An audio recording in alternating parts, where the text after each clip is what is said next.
So in males, spermatogenesis, or the formation of sperm, occurs in the seminiferous tubules, and this is a cross-section of a seminiferous tubule right here.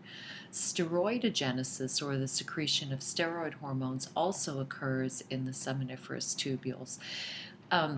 Let's take a look at a cross-section of this seminiferous tubule in a little more detail. So here is the lumen of the tubule, which is the center part right here, and there are two populations of cells that we need to be concerned about. One is the Sertoli cells, which are these large purple ones right here. So these are called Sertoli cells. And these are important because these support spermatogenesis. So they spermatogenesis. So they secrete paracrine signals which help with the formation of the spermatozoa here. The second population of cells are called the Leydig cells, and those are around the outside of the seminiferous tubules, and those would be these pink ones right here.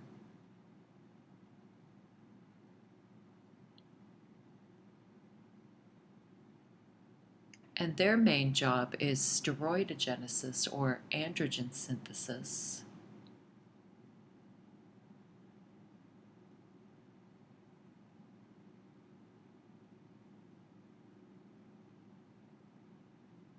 Which is mainly testosterone. So they're making testosterone inside these cells.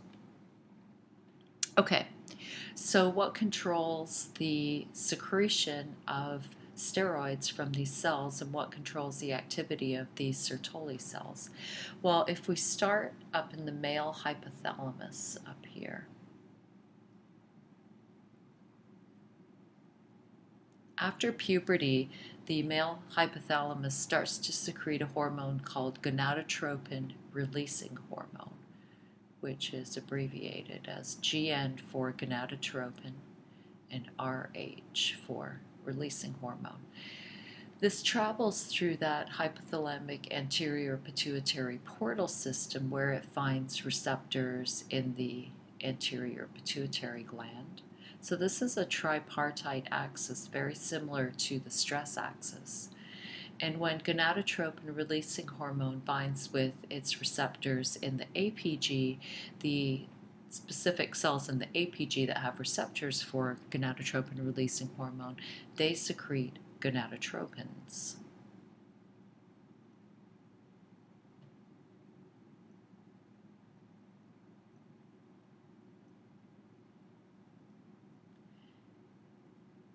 And gonadotropins and gonadotropin releasing hormones are both non-roids. So there are two types of gonadotropins. One is called follicle stimulating hormone, and it has receptors in the Sertoli cells. So follicle stimulating hormone is F for follicle, S for stimulating, H for hormone. And the easy way to remember this is the S's all go together. So follicle stimulating hormone stimulates Sertoli cells, which supports spermatogenesis. The second gonadotropin is luteinizing hormone, and luteinizing hormone particularly affects the Leydig cells. So LH for luteinizing hormone. And when luteinizing hormone binds with its receptors on the Leydig cells, then there's an increase in the synthesis and release of testosterone. Because remember, it's a steroid and can't be stored in those cells.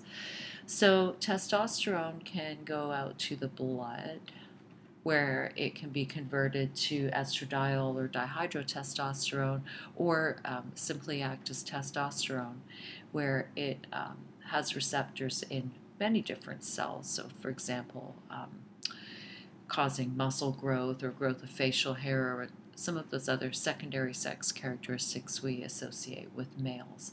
And this is an endocrine effect because it's traveling through the blood first. So it acts as an endocrine signal. It can also act as a paracrine signal because testosterone diffuses from the Leydig cells into their Sertoli cells and is also important in stimulating spermatogenesis. And this is a paracrine effect when it diffuses across some interstitial fluid without going through the blood first. We'll call that a paracrine effect, a local effect. One other hormone that we should mention is one called Inhibin that is secreted by the Sertoli cells. And this is involved with negative feedback. So as we learned with the stress axis, negative feedback is important to prevent out of control steroid synthesis, and Inhibin has receptors in the anterior pituitary. And I'm going to put negative feedback effects in red, and it results in negative feedback.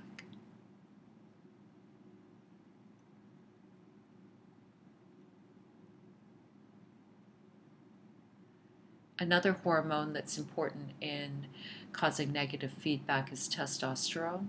So I will have it going from the blood and then traveling back to the anterior pituitary and also the hypothalamus. So testosterone also causes negative feedback.